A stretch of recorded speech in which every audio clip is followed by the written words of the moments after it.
Your emotions are lying to you. The Buddha on the hormone trap. When you try to get the mind to settle down, you're doing two things. One is to keep the object of your meditation in mind. In this case, it's the breath.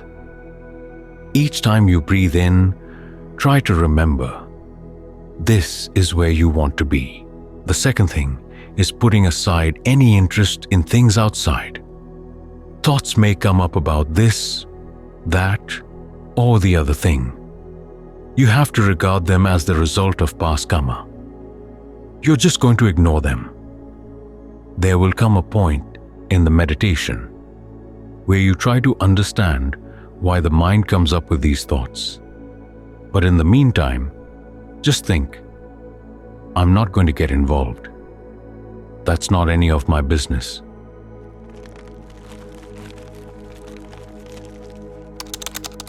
In some cases, they'll go away.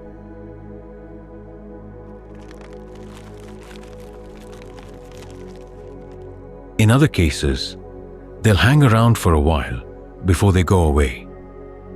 They're like stray dogs coming to your house. If you don't feed them, some of them will go away immediately. Others will hang around in hopes that maybe you might change your mind. So don't let any stray dogs into the house. You don't have to chase them away. Just be right here with the breath. Make the breath as comfortable as you can, as interesting as you can. Because sometimes the mind isn't satisfied with comfort. It wants something more. It wants to understand. So in this case, you try to understand. When you breathe in, where does the in-breath start?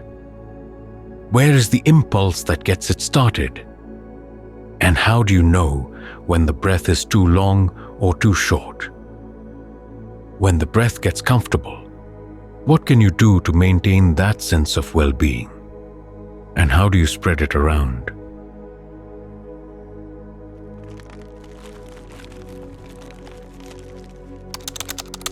So there are things to study in the process of breathing.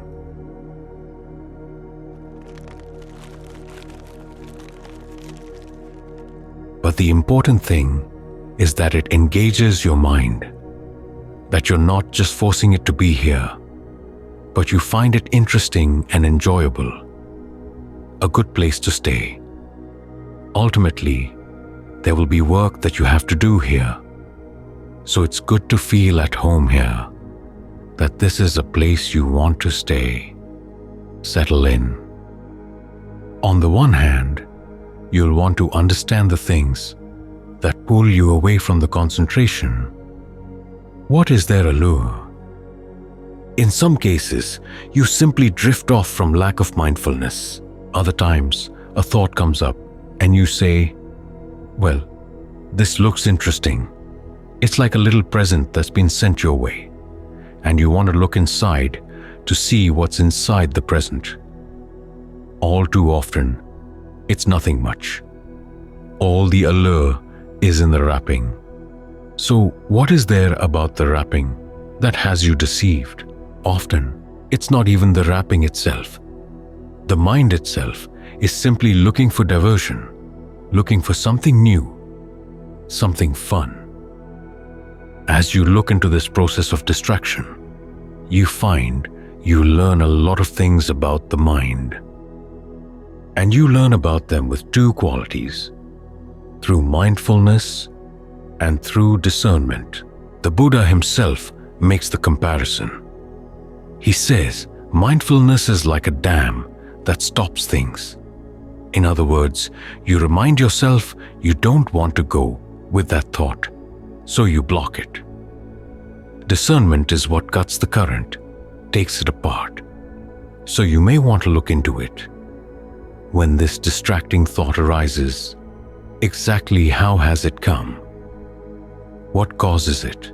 You find that as you keep on trying to keep the mind in concentration, being mindful not to go with these thoughts, you begin to sense sooner and sooner what the process of distraction is, what's going on.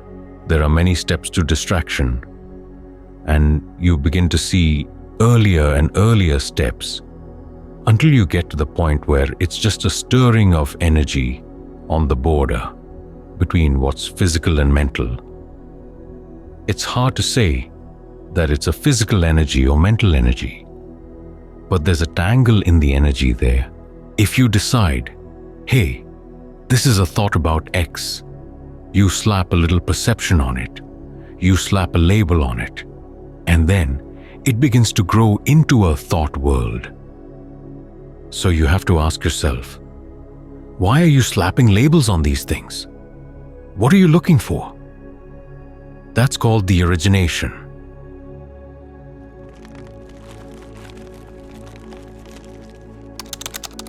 Then there's passing away.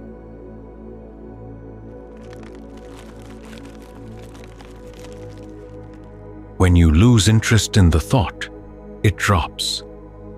But as long as you find that there's some reason for it to hang around, you pick it up again. But try to notice those moments when the mind drops a thought, and then its decision to pick it up again. Sometimes the decision is based on the hormones in the body. Say you have an angry thought, and the hormones go rushing through your blood system, and then the thought drops away. Because after all, it is something fabricated. It's inconstant, stressful, not self, so it'll go away. But you still feel the impact of those hormones in your body. Something inside you tells you, well, I must still be angry. So, you pick it up again. There's that voice in the mind that says, your feelings are the real expressions of how you think about things. Sometimes people even say that your body has its wisdom. But actually, the body doesn't know much of anything at all. What you're dealing with is different levels of the mind. If they're in ignorance, you can't say they're wise, so you look at it. Why would someone pick these things up again? What's the allure? What's the appeal? Sometimes with anger, you tell yourself, I can show my power over other people. By being angry, I get things done the way I want them done. Or you're afraid that if you don't express your anger, it'll get bottled up and turn into a disease in the body. This is one of the reasons why we have meditation skills. To remind yourself there is an alternative. You don't have to express your anger outside, but you don't have to bottle it up either. You can breathe right through the tension around the anger and it goes away. The anger may still be there in the mind, but at least the physical side is not unhealthy. You've now actually got it on your side. When the anger doesn't have any power over your body, then you can look at it more objectively and be more willing to admit its drawbacks. When you're angry, you jump at whatever thought comes into the mind. You think it's an inspired thought, and you run with it. In other words, you have no sense of shame, no sense of compunction. Anything can pop into the mind, and it comes right out. You feel that if you have the right to be angry, then you have the right to say whatever you want. But then, you're going to regret it afterwards. So you're thinking about the drawbacks of whatever that was, whatever the emotion is, whatever the distraction is, and then you see that they really outweigh the allure.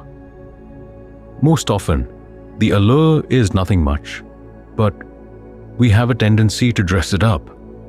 When you can undress it and see that it's just the mind being stupid, the mind being ornery, the mind being stubborn. For what purpose? Then you get to the point where you say, "This is not worth it." Then you let it go.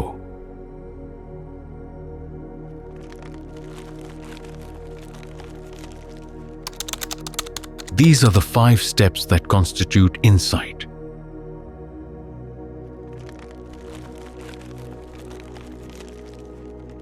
It's a teaching that the Buddha stresses many times throughout the canon.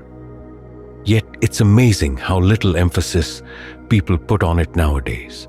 But this is how you gain discernment around the things that are harassing your mind, the things that are keeping it from being at peace, calm, stable inside.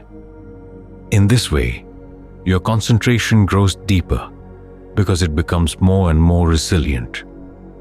You get quicker and quicker at seeing through the things that used to pull you away, until it feels like concentration is the normal state of the mind. You learn how to enjoy it, but then you begin to realize that it has its drawbacks too. This is where you apply the same analysis. When concentration arises, what's its origination? How does it pass away? That's not the big issue.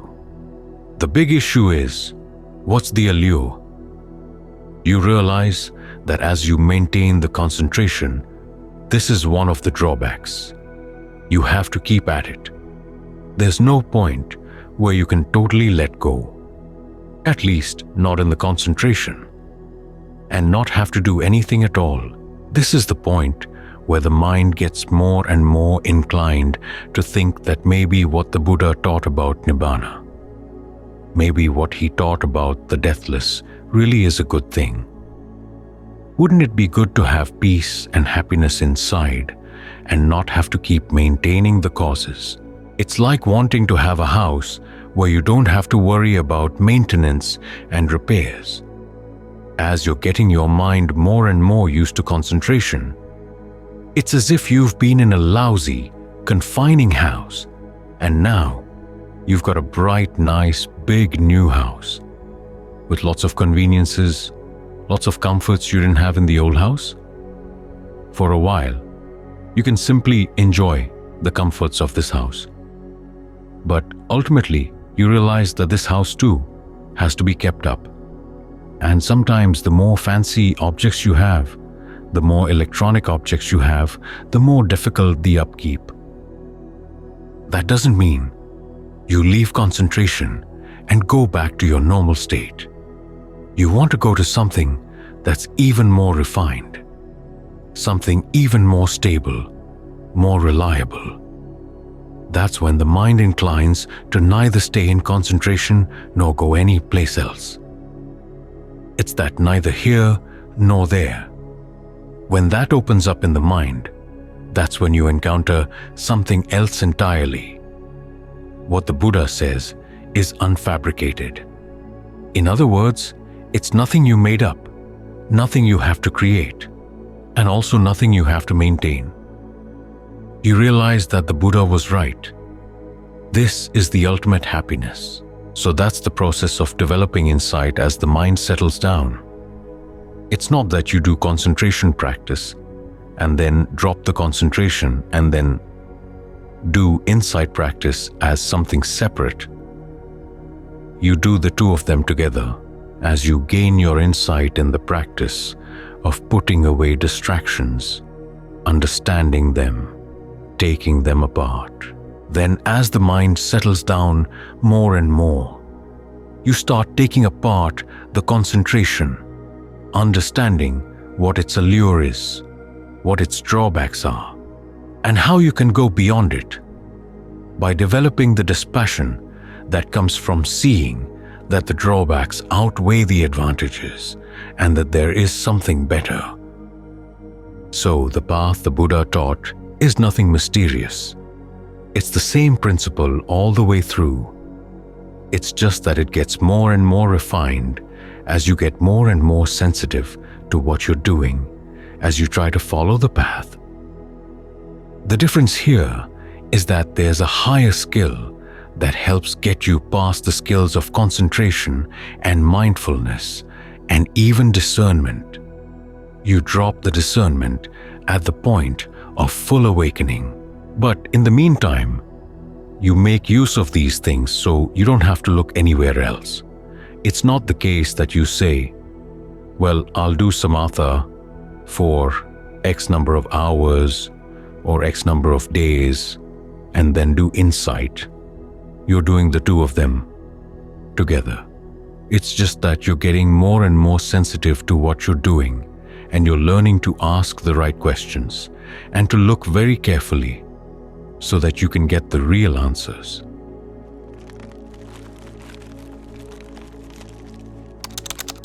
Right resolve and right effort.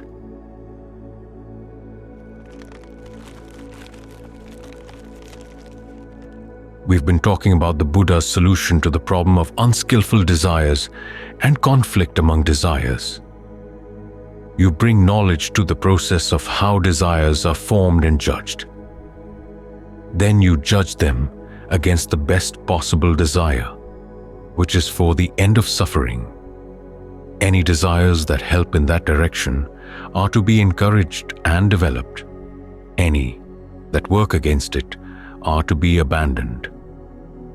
The approach of the solution is fueled by desire itself. We have to want to do it for it to work. Last night, we talked about the Noble Eightfold Path as a whole. It takes the pattern of how we develop and stick to desires in general and applies it to the desire for the end of suffering. Tonight, I'd like to focus on two of the factors of the path. The factors that most directly focus on the issue of desire, which are right resolve and right effort. Right resolve is defined as making up your mind that you want to develop three types of desires. Those aimed at renunciation, those aimed at non-ill will or goodwill, and those aimed at harmlessness. This means that you have to aim at abandoning the opposite kinds of desires. For sensuality, for ill will, and for harmfulness. Right resolve sets your general policy in dealing with these desires. It builds on right view, realizing that suffering comes from cravings of three types: for sensuality, for becoming, and for non-becoming, and that right concentration is central to overcoming them. So it determines to abandon any desires that would get in the way of attaining right concentration. Right resolve is the active side of discernment. You see that right view is not enough on its own. You also have to resolve to act on it, to change the way you think and act if you're going to get any real benefits from it. This is a theme throughout the teachings of the canon and the forest tradition. The wise response of the Dhamma is to want to do it. It's like getting the recipe for a good dish. The wise approach is not to frame it and put it on the wall. You follow the recipe so that you can actually taste the food. That's the general policy. Now, the specific tactics for getting into right concentration are in right effort, where you generate the desire to do 4 types of right effort, to prevent the arising of any unskillful qualities that haven't yet arisen, and to abandon any unskillful qualities that have. As for skillful qualities, if they haven't arisen yet, you try to give rise to them. When they're already there, you try to develop them as far as they can go.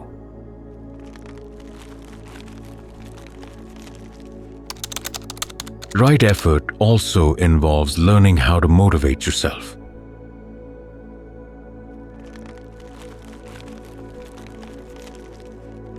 In other words, you give yourself reasons for wanting to do this. The Buddha recommends many reasons you might use to motivate yourself for practicing right effort. Heedfulness is the main one, realizing that you open yourself to suffering if you don't abandon unskillful qualities of mind. but that you can avoid that suffering by developing skillful ones in their place. Compassion is another reason for wanting to practice right effort. You'll suffer less, and the people around you will suffer less as well. Right effort also involves knowing how much effort is right. The canon talks about having just right effort. It tells a story about a monk who tried too hard. When he was a layperson, he was so delicately brought up that he had hair on the soles of his feet. He hears the Dhamma, so he decides to ordain. He does walking meditation to the point where his feet start bleeding. So he gets discouraged. He thinks, maybe I can disrobe and still make merit. This is another case where the Buddha suddenly appears in front of him. Were you thinking of disrobing? Yes, sir. The Buddha asks him, when you were a layman, were you good at playing the lute? Yes, sir. What happened when you tuned the strings too tight? Did it sound good? No, sir. When it was too loose, did it sound right? No, sir. Did it sound good if you tuned it just right? Yes, sir. If you've ever tuned a guitar, you know that first you have to tune one string so that it's just right, and then you tune the other strings to that first string. In the same way, the Buddha said, you have to tune the effort of your practice, starting with how much effort is just right for you right now. And then you tune the remaining of the 5 faculties to that. Those other faculties are conviction, mindfulness, concentration, and discernment. For example, suppose you come home from work and you're tired. You don't sit down and say, I will not get up until I have achieved supreme awakening. You tell yourself, I'm going to get through the hour. At other times though, when you do have a lot of energy, you don't say, I'll just take it easy tonight. You give it whatever you can. So that's one of the things that go into consideration when you figure out how much effort is just right, how much effort you're capable of right now. The other thing you have to take into consideration is the nature of the particular problem you're facing. As the Buddha says, the causes of suffering come in 2 types. With some of them, you simply look at them and they wither away. In other words, you haven't been paying much attention. But when you do pay attention to what's going on in the mind, you see that this mind state is stupid and you drop it. However, there are other defilements in the mind that when you look at them, they stare right back. They won't go away easily. In cases like that, the Buddha says, you have to exert a fabrication. In other words, the 3 types of fabrication we've been talking about. The way you breathe, the way you talk to yourself, and the perceptions and feelings you hold in mind. Those are some of the issues of right effort. Now, right effort and right resolve are closely related to each other, especially in the practice of right mindfulness and right concentration. Yet right resolve is one of the most underappreciated factors of the path. So, for the rest of tonight's talk, I want to focus attention on that. Right resolve is one of the first factors the Buddha discovered when he got on the right path. He saw that he needed to divide his thoughts into 2 types, based not so much on their content, but on their source and their result, where they came from in the mind and what they led him to do. On the one side, there were unskillful thoughts, the ones that came from sensuality, ill will, and harmfulness. The Buddha said to himself, these thoughts lead to my own affliction or to the affliction of others or to the affliction of both. They obstruct discernment, promote vexation, trouble, or frustration, and they do not lead to unbinding. On the other side, there were skillful thoughts that were involved with renunciation, non-ill will, and harmlessness. As the Buddha observed, these thoughts lead neither to my own affliction nor to the affliction of others, nor to the affliction of both. They foster discernment, they promote lack of frustration, and they lead to unbinding. He gave the image of a cowherd. In South and Southeast Asia, they need cowherds because people grow rice, and during the rainy season, the cows like to get into the rice fields and eat the rice. So the cowherd has to do everything he can to stop them from getting into the rice. He beats them and he yells at them. As the Buddha said, in the same way, he had to control his unskillful thoughts, beating them back, making sure that they didn't invade and remain in his mind. During the dry season, though, the cowherd can relax. The rice has been harvested, and there's no danger of the cows eating the rice, so they can go pretty much anywhere they want. During this period, the cowherd can rest under a tree and just keep in mind the fact that the cows are over there someplace. In the same way, when the mind is thinking skillful thoughts based on renunciation, non-ill will, and harmlessness, you can let those thoughts wander as they like. And before we go on to the next step, I'd like to stop for a minute to give you an overview of what the Buddha is doing here. It's basically the cost-benefit analysis we ordinarily do, but with 3 important added features. Remember, we discussed our ordinary cost-benefit analysis. Thinking about the allure, thinking about the drawbacks, and then deciding whether the allure outweighs the drawbacks. Then we come up with a temporary decision as to what to do with that particular desire for right now. In this passage, though, the Buddha is adding 3 important features. First, he introduces 2 preliminary questions. He looks to see where these thoughts come from within the mind by seeing what arises with them, and to see what passes away, leading them to pass away. That's the first additional feature. The second is that he sets a very high standard for what kinds of thoughts or desires will be acceptable. They have to be harmless, and they have to not stand in the way of unbinding.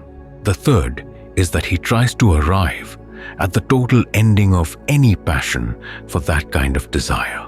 This approach is laid out in a more detailed program that he later recommended to his students.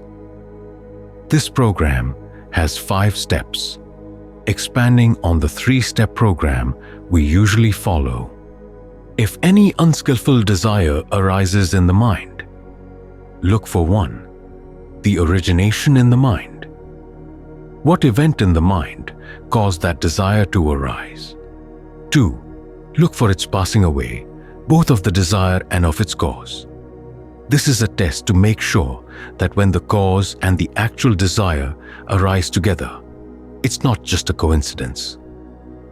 If the cause also disappears at the same time that the desire disappears, that shows that they are connected. The 3rd step is to look for the allure. The 4th is to look for the drawbacks. You compare the allure to the drawbacks, holding on to that standard of harmlessness and leading to unbinding, until you see that the drawbacks outweigh the allure. Then the 5th step is what's called the subduing of desire and passion. Here the value judgment is aimed at total escape from the desire, and not just at a provisional judgment. This step is also called the escape. These 5 steps are derived from the 4 noble truths as explained in Right View. The origination and passing away establish the cause of whatever is problematic. In the case of the Four Noble Truths, that would be the second noble truth and its connection to the first. The allure is the location of the craving. That also is connected to the second noble truth. Seeing the drawbacks is a part of the fourth noble truth. And finally, the escape through dispassion is connected to the third noble truth.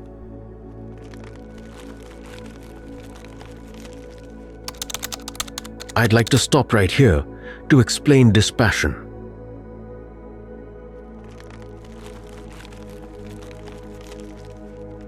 It's not a gray, dismal state of mind. It's more a state of maturity. You've grown up and are able to abandon childish games. I'll give you two examples. One is tic-tac-toe. There comes a point where you've played it enough that you've figured it out. You know how never to lose. So, it's no longer a challenge, and you're no longer interested. Another example would be chess. You'll never totally figure it out. But the lessons you learn from it about strategy are so artificial that getting any better at it would be a waste of time. It's still a challenge, but you see that it's not a challenge worth taking on. So, you just lose interest in it. Those are two ways in which you develop dispassion for things. Now, more to the specifics on right resolve. The three resolves are about wanting to overcome three kinds of desire: for sensuality, ill will, and harmfulness. We talked about temporarily getting past the hindrances of sensual desire and ill will yesterday morning. Here, I want to look into how we can get more serious about gaining real freedom from these ways of thinking. As you may remember, sensuality is not the same thing as sensual pleasures. It's more the fascination of thinking about and planning sensual pleasures. The Buddha calls this delight.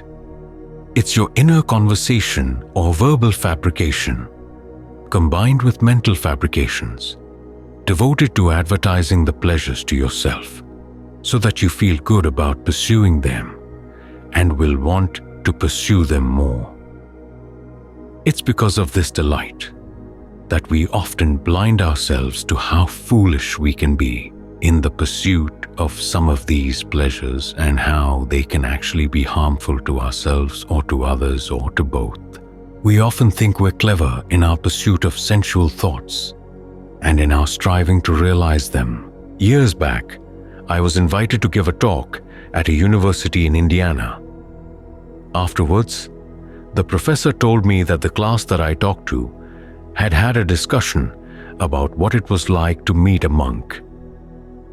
One of the women, a cheerleader, said she was surprised to find that I had intelligent opinions about things in general because she thought that monks would be subhuman. Her point being that people who pursue sensual desires, in her eyes, were smarter than those who don't. Now, this sense of our being clever can take very sophisticated forms. Think about the vocabulary we have around wine and cheese, and now even chocolate. People talk about the notes and the taste of wine, the character of the wine. In America, they talk about the personality of wine. And now, with chocolate, they talk about the notes you have in chocolate. Notes of fruit or tobacco. It reminds me of a cartoon I saw in the New Yorker one time. A caveman has just received a bowl of soup from his wife. He sniffs it and says, "I'm getting notes of woolly mammoth. Just before I came here, I was given a chocolate bar." And the wrapper said that sure enough, it had notes of chocolate. A lot of this has to do with telling ourselves that we're very sophisticated in indulging in certain sensual pleasures. But what is the pleasure? It's simply the burst of taste on your tongue, and that's it. You could also think about the discussions of art and music that suck you in, and make more out of sounds and colors than is really there. There's just a contact, and then it disappears. You have to work at making it stay in the mind. And for what purpose? Usually there's a strong sense of self that feels the more sophisticated your taste, the more discriminating your palate, then the better person you are. But does a fine palate really make you better than other people? The clear fact is that this obsession with refined tastes can actually make you more conceited.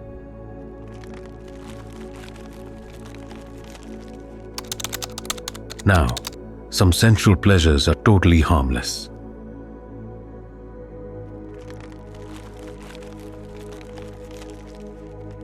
They're to be judged by their effect on the mind. Among the harmless pleasures are the beauties of nature, harmony in groups of people, the pleasures of seclusion, and basic good health. Even with them, though, you have to be on your guard not to get infatuated. An example I can think of from America. We have a lot of people who we call fitness nuts.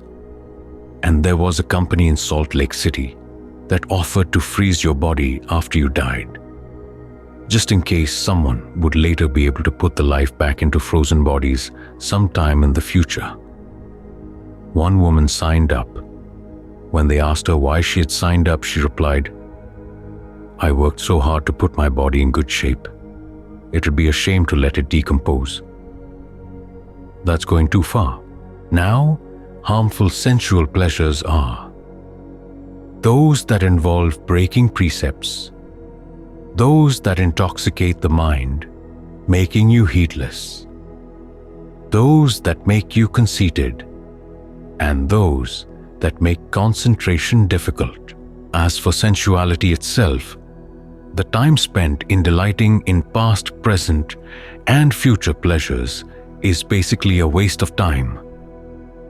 It makes it hard to get the mind into concentration, because one of the prerequisites for the first jhana is that you're secluded from sensuality. So you've got to learn how to develop thoughts of renunciation if you're going to get the mind into right concentration. You do that by applying the 5-step program that the Buddha recommended. In other words, 1. You start with the origination. You try to locate the spot where your craving and desire are focused. Say that you desire another person. Do you really desire the person, or is it your perception of the person? Is it in an inner conversation about what you would like to do with that person, or is it your perception of yourself in relationship to that person? In other words, if I go around with this person, I'll look kind of cool. When you examine this issue, you begin to realize that the craving isn't located in the person, him or herself. It's actually located in your mental activity. This is why personal relationships can be so fraught. You're more interested in your perceptions than you actually are in the real person. The second step is to see the desire pass away. You see that desire is not at all monolithic. It comes and it goes. Then it comes and goes again. Often you have to dig it up again. Even when it seems relentless, if you're observant, you see that it has its lapses. Seeing those lapses enables you to realize that it's not as powerful or as overwhelming as it seems. Sometimes it'll tell you, if you don't give in to me now, I'm simply going to get stronger and stronger until you can't stand it. But if you can see that it does pass away, you realize that it's lying to you. The third step is to consider the allure. You try to see exactly the moment in which you tell yourself that you really want to side with the origination.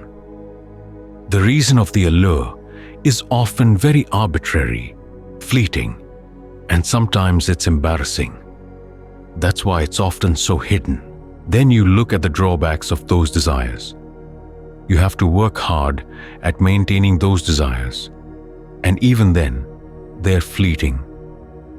You often get involved in doing unskillful things to maintain the pleasures you desire. And then, you have to ask yourself, do you ever really gain satisfaction this way?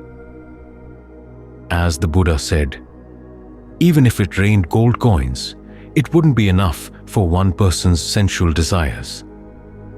Another time he said, if you had 2 mountain ranges the size of the Himalayas made of solid gold, it still wouldn't be enough for one person's desires. Then you remind yourself that it's going to keep you out of right concentration, and it stands in the way of the third noble truth.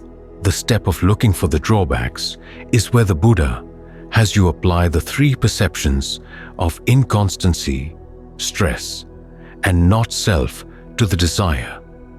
Remember that this step is related to the 4th noble truth, aimed at attaining the 3rd noble truth, and that it's in the context of the 3rd noble truth that these 3 perceptions actually have some power.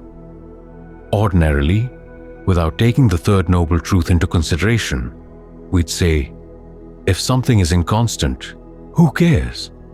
I want to get it when I can. But in the context of the 3rd noble truth, you say, this is getting in the way of something more worthwhile. So, something inconstant, stressful, and not self would actually be not worth going after. That leads to the escape, which is the value judgment.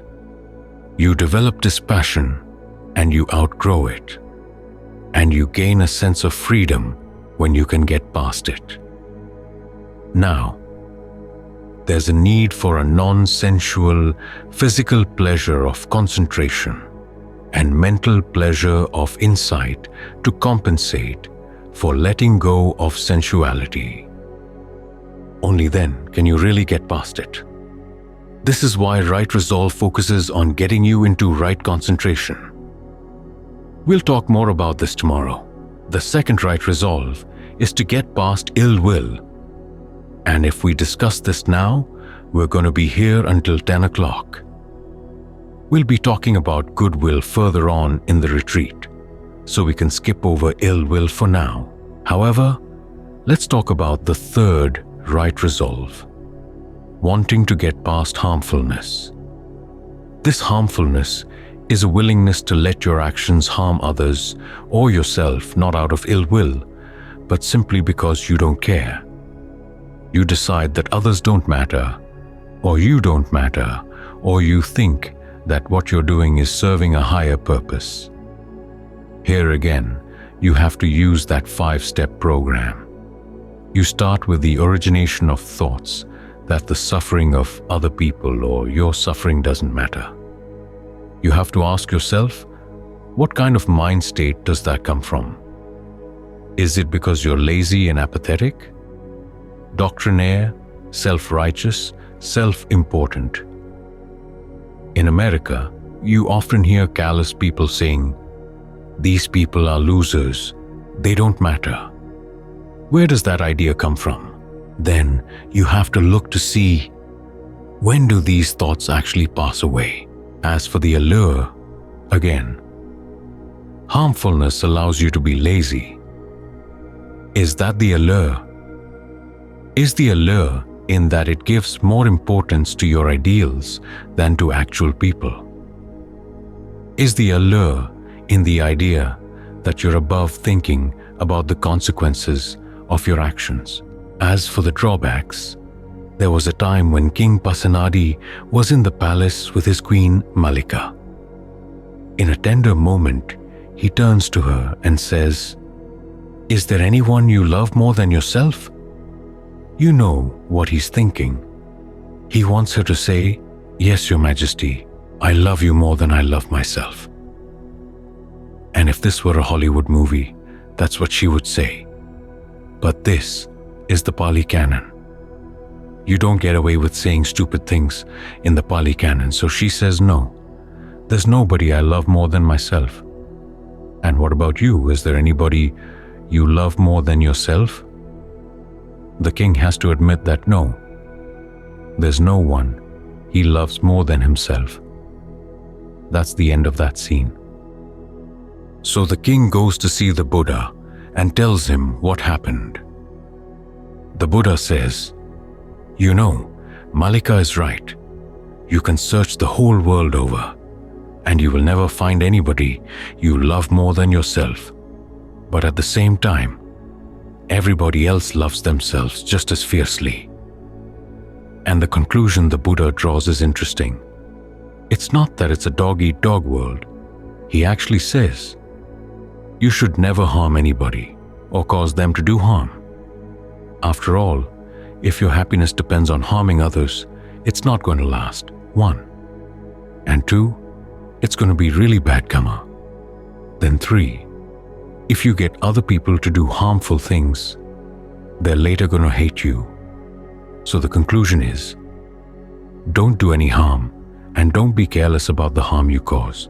The escape in this case would be developing compassion for yourself and others. What you're doing here is replacing unskillful desires with more skillful ones. You investigate the verbal and mental fabrications that go into those unskillful desires, and you're replacing them with more skillful verbal and mental fabrications. But many of our emotions and desires don't respond just to talking. In psychotherapy, they have discovered that the best methods combine a talking cure with training in being sensitive to your body. In Buddhist terminology, this would involve bodily fabrications, the way you breathe as well. That's mastered through concentration based on breath meditation. You need to have the pleasure of concentration to change the balance of power in this cost-benefit analysis of the Buddha's 5-step program. Because a state of inner well-being gives you something good with which to compare the allure of the unskillful desire.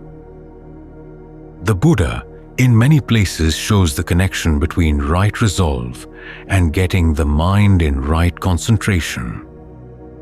One passage comes from the sutta in which the Buddha talks about comparing himself to a cowherd. He thought, I could allow those skillful thoughts to wander as much as they liked.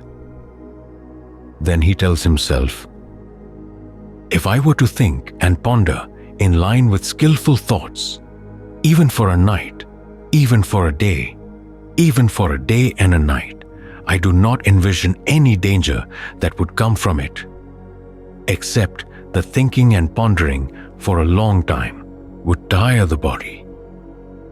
When the body is tired, the mind is disturbed, and a disturbed mind is far from concentration.